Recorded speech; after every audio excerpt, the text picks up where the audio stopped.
Hello and welcome to Broke with Audiophile Taste. I'm here with my dog, who hopefully will be patient enough for us to get through this. I don't expect this to go on too long because this is just a difficult thing for me to talk about. I'd like to talk to you about some recent jazz records I've gotten. And as I've said many times in other videos, I'm not a jazz guy, I'm a rock guy. But I've long been intrigued by jazz, and I do have several dozen jazz albums. And I like jazz to a certain degree, and I continue to find it kind of like I don't know, just really intriguing. It's not something I fully understand, even after a few decades of listening to it.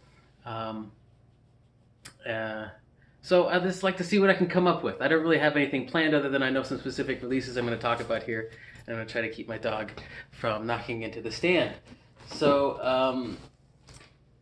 I've got the recent Acoustic Sounds series John Coltrane releases. I've got Crescent, and the other one I'll talk about in a minute. These were originally slated to come out in October, I think, maybe October or November. I pre-ordered them in like April of last year, and then they finally came out in January of this year, 2022. And so in my original jazz collection, the first jazz album I got into was A Love Supreme. And that was a really challenging album for me. It took me a long time to really get into it. I had to listen to it many, many times. I found it kind of impenetrable, and at the same time, something just kept drawing me back. I really wanted to understand it, and I wouldn't try to claim that I understand it as deeply perhaps as someone who was sort of born and raised on jazz and really gets jazz at a different level than I do. Um, but when A Love Supreme clicked for me, then that was kind of my key for getting jazz. And then later on, so that was probably like 94, 95 when I got A Love Supreme originally. And then I got Crescent back then. And Crescent was one that I never listened to that much, didn't really understand it that much. And so when it was announced that it was going to come out in this quality, I was excited to get it. So A Love Supreme was recorded December of 64. This was recorded spring of 64. And I personally hear kind of a similar vibe in it. Like it sounds different than earlier Coltrane. It sounds kind of like of the same era. I hear some continuity with A Love Supreme in this. Um, and that's really all I know what to say about it, other than this sounds incredible. The whole Acoustic Sound series is incredible. Just the depth and the sense of the size of the room, and just never heard anything like this stuff. Really love it. So that's John Coltrane's Crescent. And then what also came out at the same time, of course, was Live at the Village Vanguard. And again, I find myself wanting to say something more sort of insightful. And I just, I don't really know how to talk about jazz. It's just so interesting to me.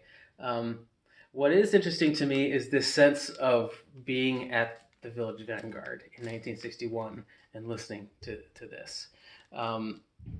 There's another big channel who referred to this as having maybe something like a 7.5 sound quality, I think is what he said, if I remember correctly. And I don't get that. This is yet another out of this world sound quality recording, in my opinion. And because it's a live recording, you just have this sense of actually being there. Like you're there in 1961 at the Village Vanguard, hearing this unfold before you. And that's for me the most fascinating thing about this. I think his band is slightly different than the A Love Supreme band. Right, it's Eric Dolphy's on one or two of the tunes here, and yeah, Reggie Workman on bass instead of Jimmy Garrison. So that's what I love about this, is your sense of being there at the club. What I also got was a couple of the Blue Note Classic series releases. I got Moanin, and I'd never had any Art Blakey before. I'm a drummer first and foremost. I also play guitar and bass, but more than anything, I consider myself a drummer. And you know, I just had never really gotten into Art Blakey. And it was Mike Get the In Groove talking about this as being his favorite jazz album that made me decide, you know what, I'm going to get this. When I saw that it was back in stock, it had been sold out for a while. And I did, and I'm just really struck by this. I'm really struck by the drumming on this. And the fact that this, I mean, I'm sure Art Blakey is also a virtuoso. I'm sure he's also can do lots of acrobatic stuff on the drums. But I'm struck with how straightforward a lot of the drumming is. And yet at the same time, you do have the sense that it's Art Blakey's band by how he plays. There's this sort of confidence that comes across. So this is like no other jazz album I've heard. I find it really fascinating so far, although I've only heard it a couple of times at this point.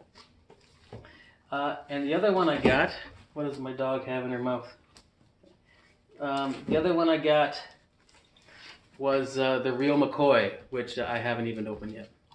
So I don't have anything to say about this, but I'm fascinated about the band. Elvin Jones, you know. So it's Elvin Jones and McCoy Tyner from Coltrane's band. It's Ron Carter from Miles's band, and Joe Henderson. So yeah, looking forward to hear this. But yeah, I got it based on who's in the band. And that's really kind of what guides me in buying. Come on, lady. that's really what sort of guides me in buying jazz. Is I need that sort of connection of like, oh, okay, he played on this. I guess I want to hear that now. And that's kind of how I've been exploring jazz. And okay, I guess I'll leave it at that. Those are my recent jazz acquisitions, and that's what I have to say about jazz in my life. Okay, thanks for watching. See you on my next video.